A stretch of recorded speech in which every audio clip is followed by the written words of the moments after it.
जम्मू कश्मीर अपनी पार्टी के सीनियर नायब सदर गुलाम हुसैन मीर ने महबूबा मुफ्ती के बयान पर रद्दअमल ज़ाहिर करते हुए कहा कि ये एक संजीदा मामला है और इस पर सियासत नहीं होनी चाहिए।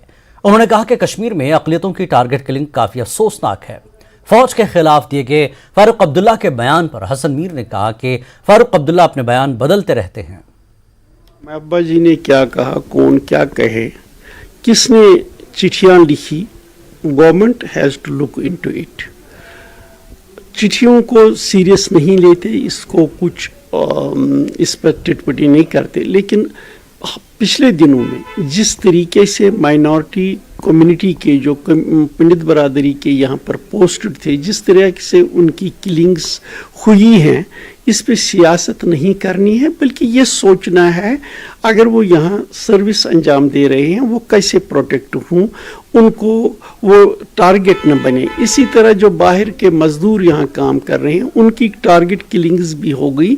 गवर्नमेंट को ये सोचना है कि किस तरीके से ये टारगेट किलिंग न हो, हर कोई यहाँ जम्मू कश्मीर में जो आए वो सेफ रहे, सेफ फील करे, उसी में जम्मू कश्मीर के लोगों का भला है। अमन हर एक के लिए ज़रूरी है, अमन तरक्की के लिए ज़रूरी है। कल एनसी सदर फारूक अब्दुल्ला का बयान आया कि आर्मी का इंटरफेरेंस यहाँ पे रहता है इलेक्शंस में, आपकी प्रतिक्रिया उस पर थोड़ी सी? फारूक साहब चीफ मिनिस्टर 3 बार रहे हैं और इसी दौरान जिस दौरान मिलिटेंसी भी यहाँ रही, आर्मी का रोल भी रहा, ही नोज बेटर। मुझे मालूम नहीं, अभी तक तो उसने कभी ऐसी शिकायत नहीं की थी, न कभी ऐसा कहा था। आज कैसे वो कह रहे हैं और पुराना हवाला दे रहे हैं, ये खुद ही उनसे पूछिए, उनकी बात पे कितना भरोसा किया। कल प्रेसिडेंटशिप छोड़ी, सुबह फिर पकड़ ली, वो उनसे ही पूछिए।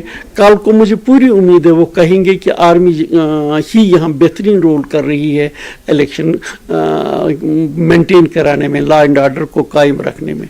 वो आज तो एक बात कहने में कहते हैं, कल दूसरी बात कहते हैं, तो उसका इसमें कोई सानी ही नहीं है।